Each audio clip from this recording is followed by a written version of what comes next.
Hello, Jeffrey Baumgartner. You are a consultant specialized in collaborative innovation. And collaborative innovation is something which is not only for big companies, it can be also used by small and medium businesses. Could you elaborate a little bit on that?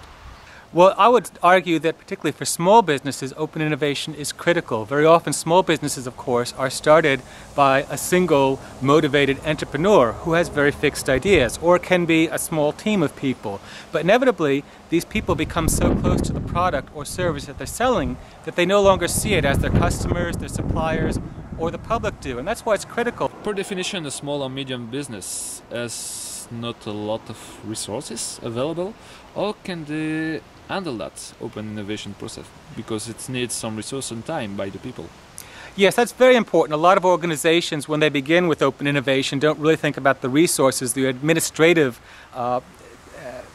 background that's necessary with innovation processes. But there's a lot of things that companies can do using technology and sometimes just using meeting face-to-face. I think a great approach to open innovation is for the boss, a few people from your company, to sit down and have a beer, a glass of wine with some of your suppliers, with some of your customers, relax and talk. And of course, just keep the line open when you're talking to suppliers, when you're talking to customers, when you're talking to potential customers. Keep the line open, ask them for ideas, ask them for suggestions, listen to what they're saying and think how you can modify your product or service to meet those needs. Likewise, there are relatively inexpensive software products on the market that allow you to capture ideas, but you can also use tools like Facebook and LinkedIn and other social networking sites that allow you to communicate with your public, to ask them questions and to see their answers and collaborate with them. To what extent a small or medium business can take advantage of the opening up of the innovation process of big corporations today? Well, there's several things that companies can do. One of which is that many companies are opening up websites or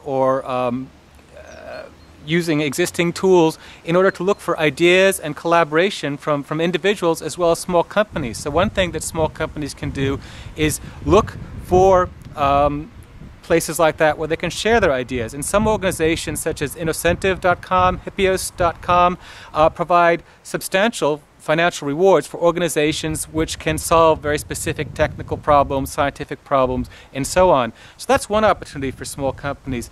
Other opportunities, of course, if you are acting as a supplier to a big company, is very often big companies are looking for ideas from their suppliers, and by providing innovative solutions to the problems that big companies face, that often can put you in a situation where your company can become a favored supplier for a particular service or component, and so on. Okay.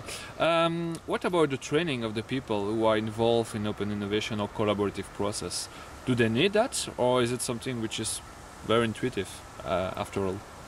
I think it tends to be needed. A lot of organizations don't really understand the innovation process, and one problem we see when companies get bigger, and certainly I've seen again and again, is you get a layer of middle management. And I've heard again and again that middle management is the #1 killer of ideas. People come up and say to their manager, "I've got this great idea for something." And the manager says, "We have no budget for that. Don't waste my time. We don't do that here." And the idea dies right there. So probably the most important training you need to do is for middle management. You need to encourage them to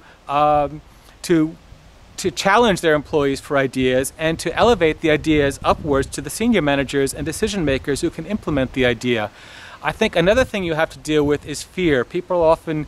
Creativity and innovation actually tends to make people nervous. People don't like change.